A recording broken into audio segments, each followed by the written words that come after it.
What's up, guys? My name's Combat Craig, and today's topic is why is my VA claim taking so long? We're going to be talking about the VA disability claims process and how to file a VA claim.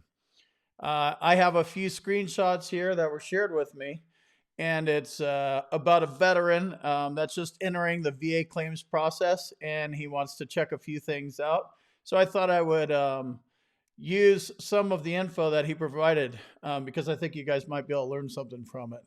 So I'm often asked, why my VA claim is taking so long. And this is a perfect example here. The veteran's doing everything by the book as we understand it. There is no book and we don't really understand it. So you gather what you gather and you listen to the VA and it's like, yeah, just tell us you have a problem and then we'll go look through your service treatment records and we'll hook you up with the duty to assist. Nope, they don't do that. So basically what he is doing here is he's setting himself up for failure because he's going to be submitting a standard claim versus a fully developed claim. And he's lacking a current diagnosis, a medical nexus, and he's lacking a doctor documenting the severity of his symptoms. So let's walk through these things. Basically, he's saying he has problems. That's a subjective complaint. So he doesn't have a doctor also saying he has problems. That would be objective medical evidence, and that's what you need to win a VA claim. He doesn't have a nexus describing how his current symptoms are linked to his active duty service, something a doctor needs to do. You can do it with tinnitus, but that's about it. There's a few other things you can do. And then most importantly is the documenting the severity of your symptoms. The ratings come from here. So if you're unable to articulate the severity of your symptoms, you're going to end up with 0%, when you should be at 50. So what's going to happen in the standard claim format is he's going to file this claim with none of this stuff. The VA rater is going to get it and then go rooting through his service treatment records because there is no private medical evidence that he provided.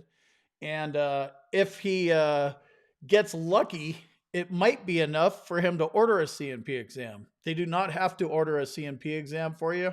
They could just deny it because there's just no basis, no diagnosis, no symptoms, no nexus. You know what I mean? There's nothing here. So if that happens, then you're at the mercy of the VA rater and the CNP examiner. And, then you're going to get a lowball rating. And as you can, appeal it and hire a lawyer and all this stuff and drag it out for 3 years, if you are going to do all that, you might as well just do it up front. What do you think a lawyer's going to do? They're going to tell you to go to a doctor and get medical evidence, objective medical evidence to support your disability and how it's service connected and the severity of the symptoms. So I've seen plenty of decision letters like this. And the result, 0%, or not service connected. I've seen my own claim like this too. So if you want to learn how to file a VA claim properly, you're going to have to wrap your head around this whole concept of getting a private doctor involved. So he really needs to spell it out. And as we go through this, you'll see what I'm talking about. He's kind of like, I wonder if this is enough or if that's enough. If you're in that situation, I'm telling you right now, it's not enough. You need a doctor to say exactly what it is that you have. I have a this veteran has a diagnosis. It's caused by his active duty service on a direct service connection or secondary service connection basis. And the standard is at least as likely as not. And then you have a doctor backing you up. So let's go through the little screen share here and check this stuff out a little bit more. So here's what the veteran wrote. This is what my claim looks like so far. And from what was evaluated from my service treatment records, reference to pictures there below. Then the supporting report from my service treatment records about my hearing loss, and then hoping it gets rated. As it's like the one thing that I have a high chance of getting turned down, apparently. No, you have a high chance of everything getting turned down if you submit no medical evidence.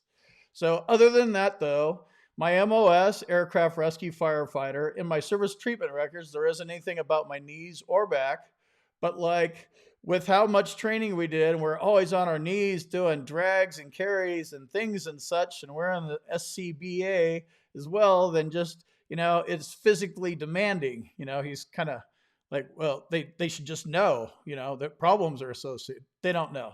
You have to spell it out. Should I add knees and back to the initial claim of 4 or 5 things with no medical evidence? No.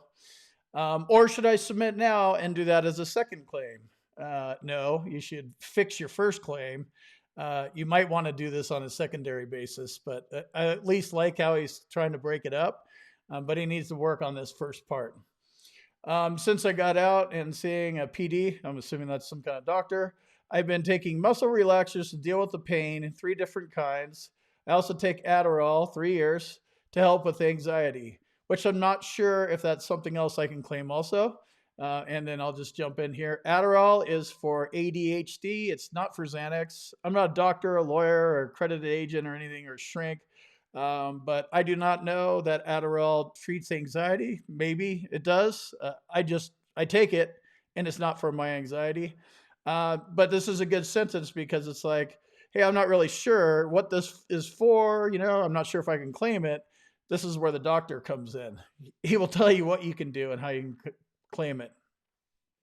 I'm going to give you my initial impression of this claim. This is not my claim. I've not reviewed the entire C file, and I chimed in a little bit. I'm going to continue to do that. Again, not a lawyer, not a doctor, not accredited. I have no stake in this claim. It's my 2 cents, veteran to veteran style. So this veteran's been out for 3 years, and direct service connection claims are tough. He's been out for 3 years. If he did it within the first year, that would have been a different story, but he waited for 3 years. Don't wait 3 years if you're on active duty and you're hearing my voice. It gets exponentially harder after the 12-month mark, and beyond, right? So he's talking about his hearing loss and hoping it gets rated. It won't, and he's going to get 0%. They might turn him down, but most likely they'll send him to an audiologist. And when I say might turn him down, they might just flat out deny it. But usually, if you have an MOS like he has and like I have and like a lot of you guys have, if you go in and say you have hearing problems, your chances of going to the audiologist is pretty high. But then what happens is they're going to test you and see if you actually have hearing loss, which is a pretty high bar in itself. And then if you do, they plug in some hearing aids and send you packing. 0% rating, veteran hears fine. So that's a whole waste of time for the hearing loss. Still do it. He's talking about staged claims and stuff, but this is not a momentum building claim. Going through all this hassle and writing statements and all this kind of stuff just to get 0, that's not momentum. Momentum is coming out with 50. That's momentum. Do the hearing loss at the end, round 4 or, whatever. So he was an aircraft rescue fighter. And if he writes a personal statement for each condition, he might win on tinnitus. And it's all about, when the tinnitus started to affect him and what it's like now. So you write your own nexus. You are explaining the symptoms, and there's no test that could be done. So it's all on the way you frame your argument in your personal statement. And yes, you need a separate personal statement for every disability that you file. I mean, this is your chance to speak your words. You better tell them what's going on if you want to get paid for it. I mean, it's just silly to not write a personal statement for each one of your disabilities. He's talking about adding in his knees and back, and he's absolutely right about getting evidence to support them. But what he's provided so far is subjective medical evidence that he's put together. And it's not even subjective medical evidence. It's just some evidence in his service treatment records. He's trying to draw links. He's not a doctor, so he has no basis to do this. He can't make these links.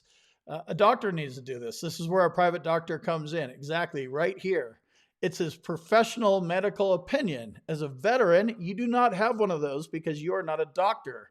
You have a layman opinion about how it affects you, and you can explain your symptoms and how hard it is and all that kind of stuff. But they don't care about, I mean, they don't care. It will help, but you're going to need the actual doctor or it's going to be a loser. And what's going to happen here is, since he didn't do that, he's going to a CNP exam. Now you're really at the mercy of a CNP examiner. Not all are bad, but they're not going to make leaps for you. And they're probably not going to be doing the nexus. They might get some of it right. But going into a claim like this with a bunch of different conditions on mights and maybes, don't do that. You can avoid that. Just every time it's like, I wonder if this will work. This might work. That might work. Whenever you have that question, stop it right there and get on that question and turn that might into this is going to work based on now, the law, what I know, all that kind of stuff. He talks about taking painkillers and muscle relaxers. What are they for? A doctor needs to weigh in again. Does he have a chronic pain syndrome, chronic fatigue syndrome, somatic symptom disorder? Is it one of those kinds of things? Is it a secondary claim that he should be filing after he's already service connected? Maybe. Maybe it'll strengthen up his claim a little bit, but without a doctor has to describe why you're taking painkillers. It seems silly, but it's like painkillers versus Tylenol. In my professional medical opinion, this is treating severe pain. You can't, you could describe lots of pain, but a doctor is the one that could do the severe pain.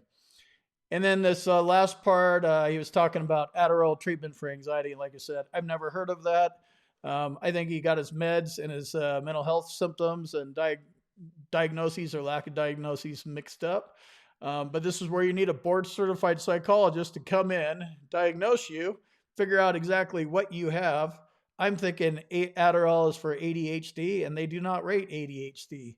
So get away from the Adderall, get away from the ADHD. Anxiety is good, generalized anxiety disorder.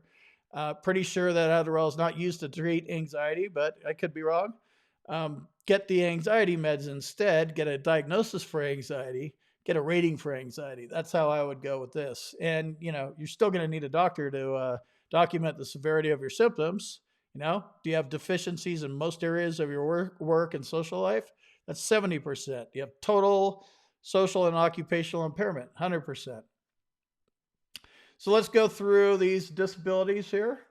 So this is just kind of like he's putting this together and finalizing things. So it gives you examples. So we'll just go to number 1, hearing loss. He puts down excessive noise. I was constantly exposed to it. That's great. That's not a diagnosis. Relying on service treatment records isn't enough. Might be enough to get into a CNP exam, and where you're going to end up with 0% total waste of time. Tinnitus, same thing, excessive noise. Okay, possible. Ringing in my ears. He's calling out the ringing in his ears. We'll have to take a look at the personal statement. Again, I don't have all the pieces of this claim. I'm just giving you things to think about. Difficulty sleeping, that's not a thing. Active duty job, this is all nothing. Insomnia, you need a diagnosis and you need to explain what it's secondary to or how it's service connected. Left foot pain, diagnosed while in service. Okay, maybe. So current symptoms, how are you have those going on? Are you making complaints at the VBA, at the VHA? Have you seen a podiatrist at the VA? Have they prescribed you insoles? That's like the low bar to get in if you're going to try to do this standard claim style. Pes Planus, flat feet. Again, podiatrist. Active duty job task. Yeah, little bit of complaints. What, 1, 2, 15? I don't know how many complaints there are. Probably not enough. They're going to fight you. You've been out for 3 years. This is a 3-year-old claim. Whole different ball game now. Now you got to play just like we do. Left shoulder pain. Again, same thing. Where's your current symptoms? Where's your current diagnosis? And where's your current nexus describing how your current symptoms of shoulder pain, what is it anyway? Like, do you have a rotator cuff that's torn? Just sore? What? You know what I mean? Like, you need something wrong. If there's ligaments torn out or a rotator cuff torn out or something like that, that's an actual thing. Left shoulder pain is just left shoulder pain. That's just you filing a claim. Tinnitus, bradycardia, I don't even know what that is. Some other thing, maybe a breathing condition. Same thing applies though. What breathing condition is it? Looks like he's got a medical term here. Do you have a diagnosis of it? Do you have a nexus describing how it's related to your active duty service? If you're going to try to get this because it's in your service treatment records, how many times did you complain about it? Was it fixed? Was it a surgery? I don't even know what it is. So my initial impression here is this is a weak claim. He's filing it standard claim. The main difference between a standard claim and a fully developed claim is a fully developed claim, you give them all the medical evidence, the current diagnosis, the current symptoms, and the nexus. And then you go print off a couple of pages in your service treatment records if you're trying for a direct service connection. And then you can go print off a couple of pages of your VHA medical records that are relevant. One or two here, one or two there. They don't need 15 pages of this stuff. They just need enough. Generally speaking, when I was going back and saying left foot pain, service connected, how many times did you go in and complain about it? You don't need to put all 15 in there. If there's 15, that's a lot better than 2. 2 is not Pes Planus.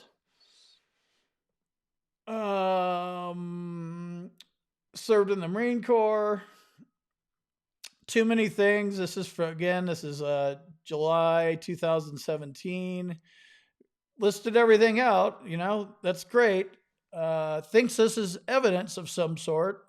It is the weakest form of evidence because it's you diagnosing yourself with stuff. I mean, it does have a little teeny bit of merit, but the probative value quality of this when you're doing it yourself is like almost non-existent. But again, you might get lucky and a VA rater might send him to a C&P exam. And then the C&P examiner might agree with some of this stuff and give you 0s and 10s. That's a good scenario. Most likely just not service connected and you don't even get a C&P exam. Goes into the some treatment records for hearing loss. Great, we all have hearing loss. They don't care, they don't pay for it. You might need to get some hearing aids at some point in your life. Again, do the hearing loss stuff. Just don't do it for the compensation because you're going to get 0. It might get worse later on, but you don't get paid for hearing loss until you can't hear anything and the hearing aids don't work. That's when you have a disability. So my advice to this veteran is to educate himself about the VA claims process. What he has is a bunch of words. He's got speculation and mumbo jumbo. I'm great at that stuff. I do it all day long. But when you're speaking to the VA, it's worthless. That stuff does not hold up in court. It's not law. It's mumbo jumbo and speculation. He's not qualified to make medical diagnosis on himself. I don't even think a doctor diagnoses themselves. They probably go to one of their buddy doctors to do it. I mean, there's probably a conflict of interest if you do it yourself, but you know what I mean? At least they're a doctor. The service treatment records might not be considered as evidence at all. They might just blow them completely off. VA might acknowledge that you have a disability, but since there's no nexus, it'll just be not service connected. And it'll say on your decision letter, like, we acknowledge that you have a disability. Tough luck, it's not service connected. If you think your claim's weak, then just trust your gut. Go to a doctor and strengthen your claim. It is weak. If you don't think it's enough, it's not enough. I'm just telling you right now, it's not enough and it is weak and you're going to lose it. Get to the point where you think, this is good, I'm going to win it. You may not win it, but at least have the confidence, like, I've got a winner. That's the one you want to file. If you want to file a winning claim, it's easier to do this stuff up front. You're going to file a fully developed claim. Everything's in there. You think it's a winner because you know it's a winner because you have all the legal bars covered. And then you get a decision in 6 months. claim approved, 80% from zero or whatever, whatever it is, something you're going to be happy with. Momentum, $1,800 a month extra or something like that, momentum, little cash, get over that 50% mark so you can have free VA healthcare. 6 months is good. It's momentum. It's positive. You get in and out. You go in there with a standard claim, you're going to get a denial in 6 months. Then you're going to be pissed. Then your anxiety that this guy has is going to act up. And there's a whole lot of mental health things because you get so pissed at the decision letter. Then you go fire, I'm going to go get a lawyer and put the system on trial. That might take 2 or 3 years. They're not going to get it done in 6 months because they get paid off of the back pay. The more back pay, the more money they make. And then at the end of the day, the doctor's going to send you to a private doctor. Like what I'm telling you to do right now up front, that's what the lawyer's going to do. They're going to send you to a private doctor so you can get medical evidence. And that's what they're going to fight with. So skip all that stuff and get it up front. All right, that is the end of this video. I hope you learned something. Got a couple little extra things. Please hit the subscribe button if you like this kind of content. If you want to support me, I have a little join button. You can become a member. Got a little avatars and some behind the scenes kind of stuff. Helps me keep one of my light switches turned on. And then I also have some Combat Craig merch that you could check out if you want to.